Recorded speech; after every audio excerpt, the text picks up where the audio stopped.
जोङो अफिसियेलि आं आरो आंनि लोगो सोरांसार बर' बिथाङा बरमानि आरो आं लैहोर गयारि आङो क'क्राझार डिस्ट्रिक्टनि जोङो दिनैहाय BPF दलाव जयेन जानायनि जोङो BPF जयेनाव हाबनायनि गोबांथा खारन दङ। दा गासैखौबो बुंजायालासिनो आङो फंनैसो खारनखौ आं बुंनो नागिरदों।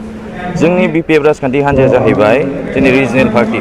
सिगांनिफ्रायनो BDC-खौ जिर'निफ्राय स्टार्ट खालामनानैहाय दिनैनि पर्जासिम दिनै इउनिभार्सिटि, दिनैहाय मेडिकेल कलेज बा जियानो हक लामानि डेभेलपमेन्ट, दालांनि डेभेलपमेन्ट, जिहेतु BDC सुक्तिनि सिगां जोंनावहाय जेबो एख'आनो गैयामोन। दा दिनैनि परिबेससिम लाबोनो हानाय केपासिटिखौ जों जोंनि हाग्रामा सारनियाव नुदों, जोंनि BPF दोलोनि जाय आफादगिरि। दा जों नुनो मोनदों आथिखालावहाय जोंनि दा जाय रुलिं गभर्नमेन्ट बिथांमोनहा जोंनि स्टेट गभर्नमेन्टजोंहाय जेबायदि फिदिं जायो, दा बेखौ नुनानै जों सानदों जोंनि बर' हारिनि जाय रिजनेल पार्टि बा जोंनि बर' हारिया गोबां खैफोदाव दङ। दिनै रायजो राजाया मोनथियो जे दिनै बर' हारिया बेसेबां जेंनाजों भुगिजानांगासिनो दङ। दा दिनैहाय UPPL गभर्नमेन्ट फैनायनि उनावहाय नोंथांमोनहाबो मिथिगौ, मिडिया नोंथांमोनहाबो आरो जोंनि रायजो राजामोनहाबो मिथिगौ जे बुङो सान्थि परिबेस फैदों होननानै, सान्थि परिबेस फैनायनि बाथ्रा बुंबाय थायो, नाथाय खैथा एनकाउन्टार जालांखो नोंथांमोननि निउस मिडियाफोराव दिनैसिमबो रिपर्टआव मोनगोन बा थांबाबो नुहैफिनगोन। जोबनो गैयै एनकाउन्टार आरो जेबायदि घथाला दिनैनि दिनाव जानानै थांदों। दा जोंनि UPPL गभर्नमेन्टनिफ्राय प्रमद बर' बिथाङा सिगां समाव बुंदोंमोन जे BCDC लेभेलनि बा सरकारि न' होनायावहाय जुदि सोरबा मेम्बाराहाय थाइसे थाखा लायोब्लाबो बिथांमोनहा आउट खालामनाय जागोन बुंदोंमोन, नङा होमबा? दिनैहाय बुंदोंमोन जे न'खर साख्रि होनायनि बाथ्रा, बेथ' इम्पसिबोलखा। नाथाय बेनि गेजेराव आं बुंनो सानदों दिनैहाय जोंनि जे लिडारफोर दङ, दानि रुलिं गभर्नमेन्टनि लिडारफोरा बुंबाय थायो जे सेन्ट्रेल सिलेक्सन बर्ड दानायनि बाथ्रा, नैबे दान मोनसेयावनो दागोन बुङोबा फैगोन सप्तायावनो दागोन बुङो। दा बिभिन्न बेफोरबायदि जिखुनु प्रब्लेमसफोरखौ जों नुदों आरो जों सानोखि बेखौहाय जोंनि रुलिं गभर्नमेन्ट दानि जे UPPL गभर्नमेन्टनि जाय आफादगिरि बिथांमोनाबो सिगाङावहाय बर' हारिनि थाखाय गोबां खामानि मावबोदोंमोन। दा बेनि थाखाय रायजो राजाया बिसास खालामनायनि गेजेरजों दिनै बिथांनो भट होनानै देरहादोंमोन। नाथाय बिथाङा रायजो राजानि गोसोखौ सिफायदों आरो रायजो राजाखौ माबायदि लेभेलाव थगायगासिनो दं नोंथांमोनाबो मिथिगौ। दिनैहाय न' होनायनि नामावहाय दिनै PMAY न'आवबो बिथांमोना 10,000 थाखा लायो। बेखौ आं मिथिगौ आरो जों खोनानायबो दङ।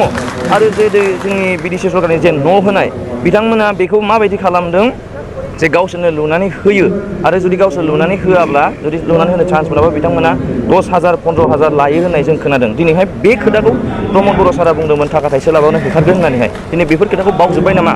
दा बेनिखायनो जों सानदों जे बेयावहाय जोंनि बर' रायजो राजाहा गोबां खहा जागासिनो दङ। आरो बेजों लोगोसे जे BTR सुक्तिनि खोथा गोबां रायजो राजाया बुंबाय थायो। दिनैहाय BTR सुक्तिया जोंनि बर'नि थार्ड एकर्ड, बर' पिस एकर्ड। दा बेयावहाय सिगां समावहाय जोंबो सुक्तिखौ फरायनानै मोजां मोनदोंमोन। दे जुदि उदालगुरियावबो जुदि NIT फैयोबा आरो गोबां इउनिभार्सिटि बा डेभेलपमेन्ट स्किम्सफोरा जुदि फैबावोबा जोंनि रायजो राजानि थाखाय मोजां। 1,500 क्र'रनि खोथा बुंदोंमोन स्पेसियेल पेकेज।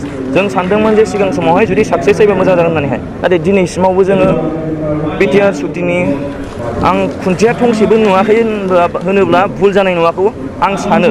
दिनै जोंनि लाइमोनफोराबो मिथिगौ, जोंनि इयुथ्सफोरा मिथिगौ, रायजो राजाफोराबो मिथिगौ। नाथाय बिथांमोना मा खालामदों, इयुथ्सफोरखौहाय फैसानि उनाव एंगेज खालामनानै दोननानै दिनैनि परिबेसनि जे प्रब्लेम्सफोर बेखौ बुंनायनि माने दा बुंथों, बिनि थाखाय माखासे बुस्थुआवहाय गादबनानै दोनदों। ओंखायनो आं खावलायनो सानदों जोंनि इयुथ्सफोराहाय जायना फरायनायाबो जोब्बाय बा जाय दिनै न'आवहाय गावनि संसारखौ सोलिनानै दङ, बिथांमोनहा मोनथिनानै न'आव थाबाय थाबाल' जानाय नङा।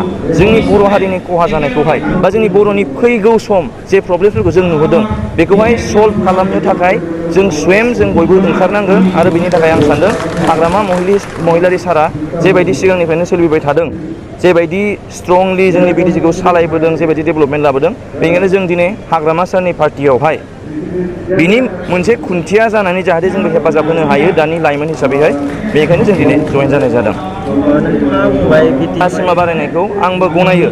नाथाय आं इनफ्रास्ट्राक्चाराव बुंदों जे इनफ्रास्ट्राक्चाराव गोबां दंमोन, NIT दंमोन, स्पर्ट्स एकाडेमि दंमोन, एग्रिकालसार एकाडेमि दंमोन।